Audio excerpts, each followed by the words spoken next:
하나님 말씀 봅니다. 하나님 말씀 사무엘상 20장 18절에서 마지막 42절까지 보겠습니다.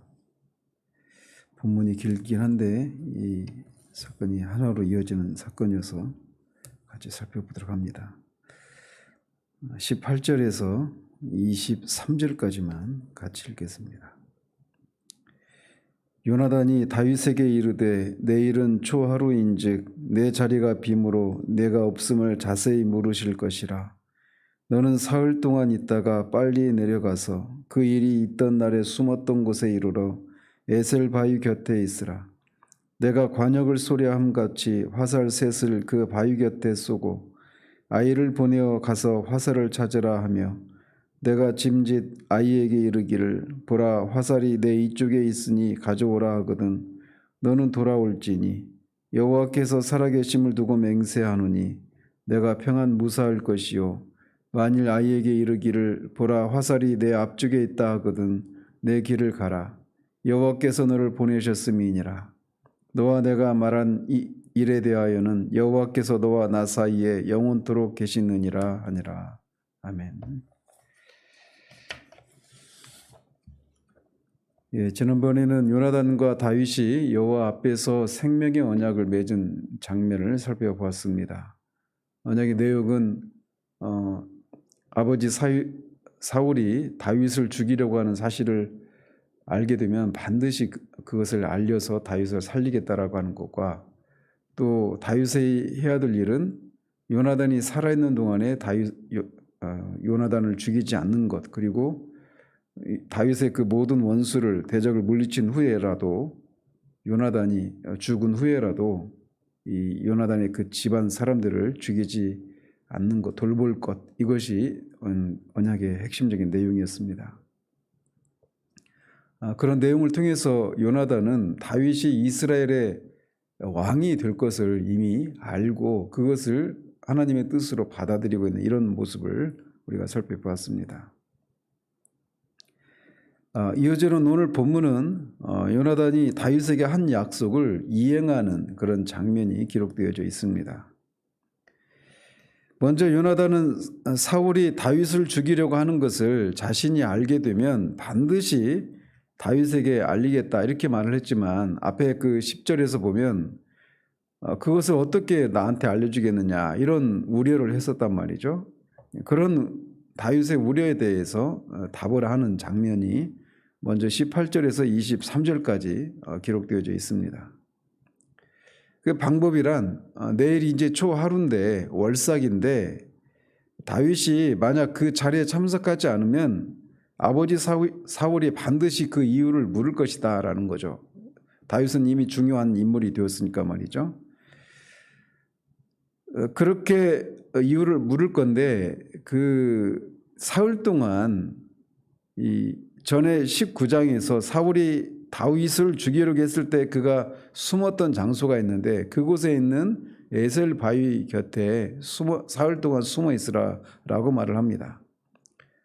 그러면은 자신이 이 화살을 쏘면서 자기 사환에게 그 관역을 맞추는 것처럼 화살을 쏘면서 자기 사환에게 그 화살이 이쪽에 있다. 즉 화살을 쏘는 요나단의 기준에서 보면 자기 쪽에 가까운 쪽 이쪽에 있다 이렇게 말을 하면 다윗이 사울이 자기를 죽이려고 하지 않는다라고 하는 그런 사인으로 삼고 그럴 때는 이제 평안이 돌아오는 그런 표지를 삼고 반대로 화살이 네 앞쪽에 있다 이렇게 말을 하게 되면 사울이 다윗을 죽이려고 하는 그런 뜻으로 이렇게 알자 그런 방법을 그렇게 알려줍니다. 그래서 만약에 자기가 그렇게 화살이 네 앞쪽에 있다라고 이렇게 외치게 되면 사울이 다윗을 죽이려고 했다라고 하는 그런 표시니까 너는 네 길을 가라 즉 도망치라 라고 말을 합니다. 그러면서 다윗이 도망치는 것이 여호와께서 너를 보내신 것이다 라고 말을 하고 있어서 이 말을 통해 요나단이 다윗을 위로하고 또 요나단 자신의 신앙을 고백하고 있는 모습을 보게 됩니다.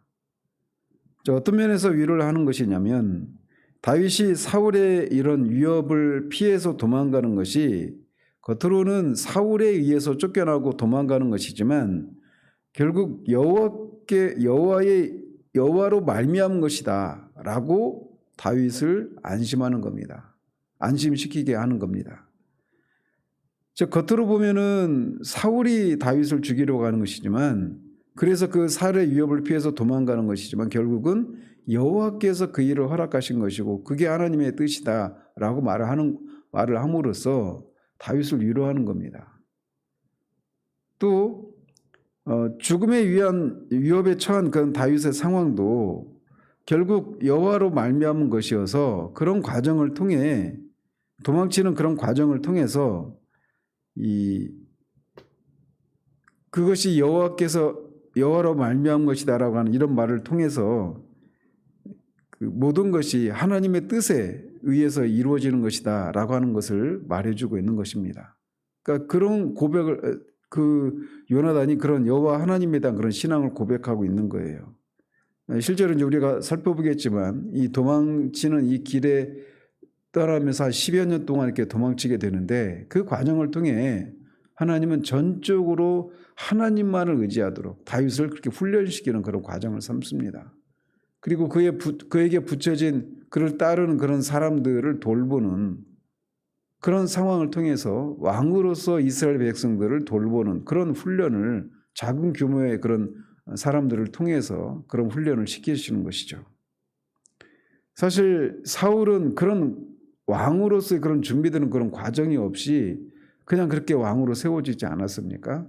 근데 다윗은 다른 종류의 그런 과정을 통해서 왕으로 이렇게 되게 되는 것이죠. 그래서 이렇게 사울에게 쫓겨서 도망가고 있는 다윗을 향해서 요나단이 이렇게 그 일이 겉으로는 사울에 의해서 쫓겨난 것이지만 여호와로 말미암은 것이다라고 하는 이런 신앙을 고백하는 이런 것을 통해 우리에게 임하는 그런 우리가 겪게 되는 이런 다양한 종류의 그런 고난을 우리가 어떤 시각으로 바라봐야 되는가라고 하는 것을 우리에게 교훈해 주고 있는 겁니다.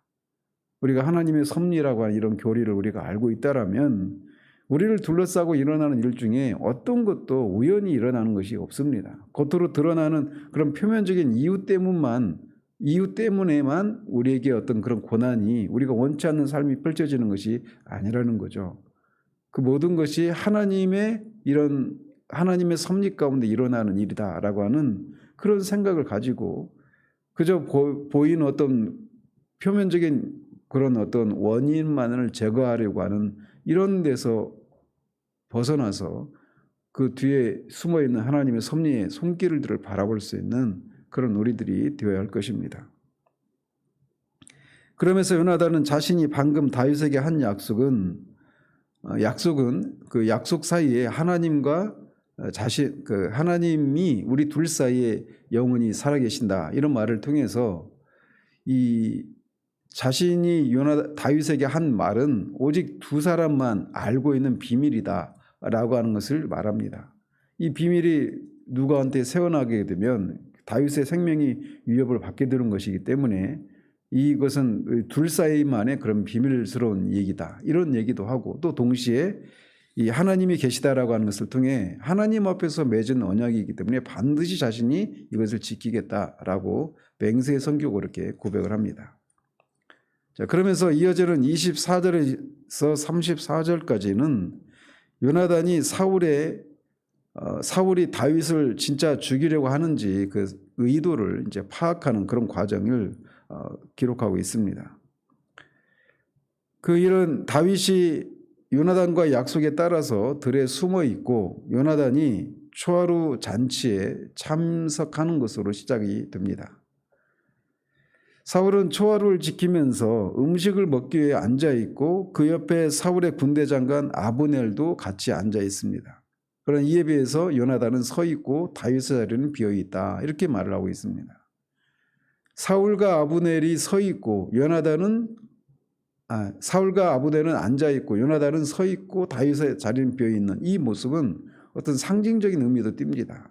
즉 사울과 아브넬은 같은 편에 같은 생각을 품고 있고 요나단과 다윗은 또 다른 편에 서 있다라고 하는 것을 상징적으로 보여주는 장면이라고 할 수가 있습니다. 이렇게 초하루의 그 첫날에 다윗이 자리를 비웠지만 사울은 아무 말 없이 혼자 생각하기를 다윗이 무슨 사고가 있어서 부정해져서 참석을 못했나 보다 이렇게 생각을 합니다. 모세 율법에 따르면 사람이 다양한 이유들로 인해서 이렇게 부정하게 되면 하루 동안 몸을 깨끗하게 하고 하나님의 그 제물을 먹지 못할 뿐만 아니라 하나님의 진에서 이렇게 하루 동안 공동체에서 떠나야 되는 그런 율례가 있습니다. 그래서 사울은 아마 다윗이 무슨 이유인지는 모르지만 어쨌든 이렇게 부정해져서 이렇게 이 제사 제물을 먹는 이 자리에 참석하지 못했나 보다 이렇게 생각을 했던 거죠. 그런데 그 다음 날에도 다윗의 자리를 비우자 사울이 이제 그의 아들 요나단에게 이제 묻습니다. 몸이 부정해졌으면 하루면 되는데 그 다음 날도 없으니까 이렇게 물었던 거죠. 그러면서 요나단에게 묻기를 이새의 아들이 어째서 어제와 오늘 식사에 나오지 않느냐라고 묻습니다. 다윗을 앞에 16장에서는 다윗의 이름을 다윗이라고 이렇게 부르고 뒤에 24절에서는 다윗을 내 아들아 이렇게 부른단 말이죠. 이렇게 부르는 것과는 다르게 다윗을 이새의 아들 이렇게 부르고 있는 것은 벌써 다윗을 향한 사울의 마음이 어떤 것인가라고 하는 것을 이런 호칭을 통해서도 우리가 볼 수가 있습니다. 그러자 요나단은 사울이 다윗을 이새의 아들로 부른 것과 대조적으로 다윗이라고 하는 명칭을 사용해서 다윗이 자신에게 청하기를 내일이 초하루인데 자기 형이 자기에게 찾아와서 이 집에서 가족들끼리 초하루 제사를 드리자라고 해서 이렇게 오라고 이렇게 명령을 해서 명령을 받았는데 요나단이 다윗 자신을 사랑한다면 자신이 거기에 갈 수 있도록 해달라 이렇게 우리말은 나오지 않지만 이 원문을 보면 아주 간절히 이렇게 청했다. 그래서 자기가 가라고 허락을 했다 이렇게 대답을 합니다. 이것은 앞에 6절에서 다윗이 요나단에게 가르쳐 줬던 거예요. 그래서 만약에 요나단이 이렇게 대답을 했을 때 사울이 만약에 화를 노한다면 사울이 다윗을 죽이려고 하는 그런 것이다. 이런 얘기를 미리 했었는데 그거를 요나단이 그것에 따라서 대답을 한 것이죠. 자, 그러자 이런 요나단의 대답을 들은 사울은 문자적으로 보면 숯불이 빨갛게 달아오르는 것처럼 그렇게 막 분노해서 노발대발하면서 사울이 다윗을 죽이려는 동기가 무엇인가를 고스란히 그렇게 드러냅니다. 그는 요나단에게 화를 내면서 패역무도한 계집의 소생아, 네가 이새의 아들을 택한 것이 네 수치와 네 어머니의 벌거벗은 수치됨을 내가 어찌 알지 못하겠느냐라고 말을 합니다. 요나단이 다윗이 불참할 수밖에 없었던 그런 상황을 그렇게 강조하면서 설명했음에도 불구하고 사울이 요나단에게 이런 말을 하고 있는 것은 다윗을 향한 이런 사울의 그런 불타오르는 정의를 고스란히 드러내고 있는 것이죠. 그리고 이런 모습은 앞에 10절에서 다윗이 이미 예견했던 그런 모습이기도 합니다. 특히 사울이 요나단을 자기 아들을 패역무도한 그 여자의 소생이다 이렇게 말하고 있는 것은 문자적으로 보면 사악하고 반항적이며 배타적인 여자의 소생아 이런 의미입니다. 그래서 이제 반항적인 이런 의미가 있어서 사람을 향해서 이 말을 할 때는 사람을 배신하는 것, 특별히 왕을 대적하는 것, 왕권에 대한 반역을 하는 것 이런 의미로 말을 하고 있는 것이기도 합니다. 따라서 사울이 자기 아들 요나단을 이렇게 왕권에 반역하는 그런 놈아 이렇게 화를 내고 있는 것은 결국 다윗을 그렇게 보고 있다라고 하는 것을 말해주고 있는 겁니다. 그런 다윗을 요나단이 선택했다라는 거예요. 그러니까 다윗이 왕권에 반역하는 것이다, 이렇게 이해를 하고 있는 것입니다. 사울은 이미 하나님이 자신이 아닌 다른 사람을 이스라엘의 왕으로 세울 것이다라고 하는 것을 알고 있었단 말이에요. 그리고 시간이 흐르면서 다윗이 그 사람이구나라고 하는 것을 알게 되었죠.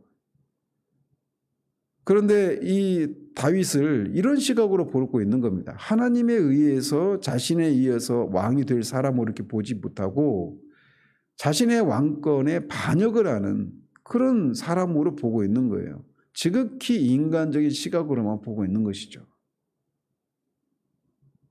근데 바로 그런 왕권에 반역하는 다윗을 택한 그런 요나단, 그래서 요나단도 왕권에 반역하는 그런 아들로 보고 있는 것입니다.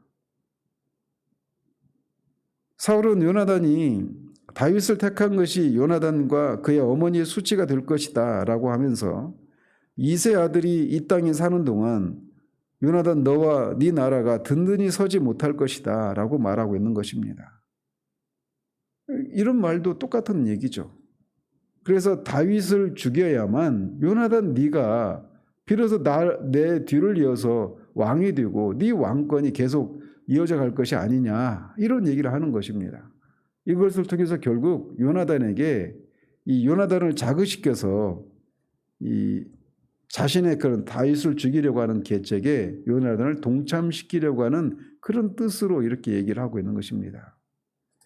말씀드린 것처럼 이미 사무엘에 의해서 2차례나 하나님의 뜻이 사울의 가문이 아닌 다른 더 나은 이웃을 이스라엘의 왕으로 세울 것이다 라고 하는 얘기를 이미 2차례나 들었단 말이죠.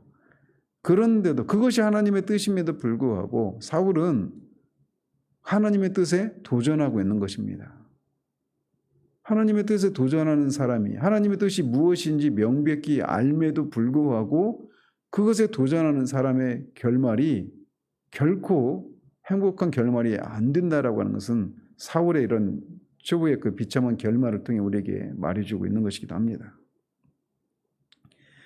사울의 이런 말에 요나단은 다윗이 무슨 죽은 일을 했느냐며 항변을 합니다. 그러자 사울이 요나단에게 단창을 던져서 죽이려고 하자 이 요나단은 아버지 사울이 정말 다윗을 죽이려고 아예 작정을 했구나, 이게 돌이킬 수 없는 상황이구나 라고 하는 것을 확인을 하게 됩니다. 그리고 심히 노해서 식탁에서 떠나고 그날을 아무것도 먹지 않은 채 다윗을 인해서 슬퍼합니다. 그가 슬퍼한 이유는 아버지가 다윗을 욕되게 했기 때문에 슬퍼하면서 그날 하루를 음식을 먹지 않았다라고 말을 하고 있는 겁니다. 요나단은 자신의 아버지 사울이 아무 죄도 없는 다윗을 죽이려고 하는 이런 불의한 행태를 보면서도 슬퍼했고 노했을 뿐만 아니라 이 다윗을 인해서 슬퍼하는 이런 모습을 통해서 지난번에 살폈던 것처럼 요나단이 정말 얼마나 대단한 그런 신앙의 사람인가라고 하는 것을 여기에서도 우리에게 보여주고 있는 것입니다. 다윗을 인해서 슬퍼하고 염려하는 것, 이것은 말씀드린 것처럼 다윗이 왕이 되는 것이 하나님의 뜻이다라고 하는 것에 대해서 요나단이 그것을 알고 거기에 전적으로 자기를 부정하고 그렇게 하나님의 뜻에 순복하고 있는 그런 마음에서 이렇게 다윗을 인해서 슬퍼하고 있는 것이에요. 그러면서 이어지는 마지막 단락은 요나단이 다윗에게 사울이 다윗을 죽이려고 한다라고 하는 것을 알려주는 그런 장면이 기록되어 있습니다. 그래서 이 월삭이 끝난 다음 날 아침, 즉 다윗과 약속한 이 사흘째 되는 날 아침에 작은 아이를 데리고 다윗과 정한 시간에 들로 나갑니다. 그래서 이 화살을 쏘면서 이 아이에게 자신의 그 쏜 화살을 찾아오라고 말을 하면서 그 아이 머리 위로 화살을 쏩니다. 그 화살을 향해서 쏜 화살을 막 찾으러 갈 때 요나단이 네 화살이 네 앞쪽에 있지 않느냐 이렇게 말을 합니다. 이것은 그 신호였죠. 둘 사이에. 그리고는 그 화살을 찾아온 아이는 돌려보내고 성읍으로 돌려보내고 자신은 이제 다윗과 만나게 됩니다. 다윗이 이제 그렇게 만나고 이게 마지막 만남입니다. 그러면서 다윗이 자신의 생명을 이렇게 구해준 요나단에게 3번 절을 하고 서로 입을 맞추고 같이 울었는데 다윗이 더욱 심하게 울었다라고 말을 합니다. 이것은 다윗이 둘이 같이 운 것은 같은 이유겠죠. 그러니까 아무런 죄도 지지 않았는데 그렇게 죽이려고 하는 이런 잘못된 이런 사울의 그런 잘못에 대해서 마음 아파하는 것과 그런 잘못된 선택을 인해서 장차 이스라엘에 임하게 될 어떤 불행 이런 것들을 생각하면서 울었을 수도 있습니다. 그런데 더욱더 다윗이 심하게 울었던 것은 이제 가장 친했던 친구와 기약 없는 이별을 해야 되는 이런 것과 하나, 또 이제 가정을 뒤로 한 채 떠나야 하는 그런 자신의 처지에 대한 비애감 때문이기도 하고, 또 사울 왕과 원수가 되어서 그를 피해서 도망해야만 하는 그런 기거한 운명을 생각할 때 서름이 북받쳐 올랐을 것입니다. 이 길을 떠나서 다윗은 이제 10년 동안의 그런 도망자의 신세로 이렇게 전락하게 됩니다. 요나단은 다시금 둘 사이의 언약을 상기시키면서 평안히 가라라고 말하고 다윗은 그 길로 기약이 없는 도망자의 길을 나섰고 요나단은 성읍으로 들어갑니다. 오늘 이 본문 속에서 우리가 주목해야 될 그 상반된 사람이 사울과 요나단입니다. 똑같이 다윗이 이스라엘의 왕이 되려고 하는 이 사실 앞에 사울은 그것이 하나님의 뜻임에도 불구하고 그것을 대적해서 다윗을 죽이려고 하는 이런 모습과 그것을 하나님의 뜻으로 받아들이고 자기를 부정하고 부인하고 그 다윗을 보호하고 지키고 그 다윗을 해치려고 하는 아버지 사울을 인해서 분노하면서 또 슬퍼하는 이런 요나단의 이런 극명한 그런 모습을 우리가 보게 됩니다. 이런 것을 통해서 하나님의 뜻이 다윗이 이스라엘의 왕이 되는 것이 하나님의 뜻이다라고 하는 이 하나님의 뜻 앞에 전혀 상반된 이런 모습을 보이는 사울과 요나단의 모습을 통해 그리고 그들의 그 결말에 대해서 성경에 대한 그들의 평가에 대해서 우리가 이미 결론을 알고 있는 우리의 입장에서 볼 때 우리가 하나님의 뜻 앞에 어떤 모습을 보여야 하는가라고 하는 것을 우리에게 교훈해 주는 것입니다. 하나님의 뜻이 이루어지이다. 이게 우리가 하나님의 뜻 앞에 보여야 될 모습입니다. 그 하나님의 뜻이 이루어지기를 위해서 우리가 해야 될 일이 무엇이냐? 요나단처럼 자기를 부인하는 겁니다. 내 뜻이 아니라 내 욕심이 아니라 하나님의 뜻이 이루어지는 것. 그 하나님의 뜻이 이루어지기 위해서 때로는 요나단처럼 그런 권력을 잃어버리고 그런 정말 자기가 가장 소중하게 생각하는 심지어는 요나단의 그 목숨까지도 담보로 하고 그렇게 하나님의 뜻이 이루어지기를 바라는 이것이 하나님의 뜻이 무엇인지를 알게 된 사람이 취해야 될 그런 모습이라고 하는 것을 우리에게 보여주고 있는 겁니다. 오늘도 이 아침에도 또 이후에 우리의 삶 가운데서도 우리가 하나님의 뜻이 무엇인지 명백하지 않을 때에는 이렇게도 시도하고 저렇게도 시도하겠지만 하나님의 뜻이 무엇인지를 알게 되었을 때는 그 뜻을 이루기 위해서 우리가 가진 가장 소중한 것, 그것이 자녀가 되었던 우리 자신의 관련된 것이었던 우리의 야망이 되었던 그게 무엇이든 간에 그 하나님의 뜻이 이루어지기를 위해서 자기를 부인하는 그런 삶의 자세들이 우리에게 요구된다라고 하는 것을 우리가 보게 됩니다. 이 아침에는 그런 우리 기도가 그런 하나님의 뜻이 우리를 통해 이루어지기를 그렇게 승복함에 내어드리는 겟세마네 동산에서 그 주님과 같은 그런 기도 시간이 되어지기를 우리 주님 이름으로 축원드립니다. 기도하겠습니다.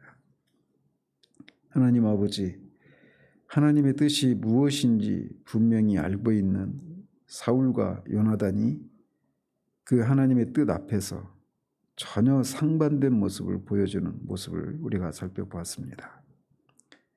이 두 사람의 모습을 통해 우리가 사울의 길이 아니라 요나단의 길에 서는 우리들 될 수 있도록 도우시옵소서. 하나님의 뜻이 무엇인지 우리가 분명해졌을 때 그 하나님의 뜻이 이루어지기 위해서 때론 우리가 원치 않는 것들을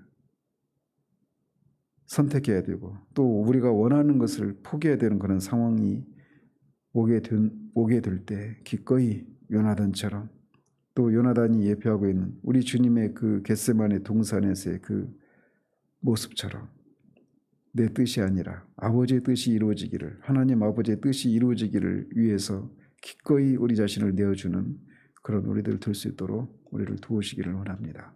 예수 그리스도 이름으로 기도합니다. 아멘.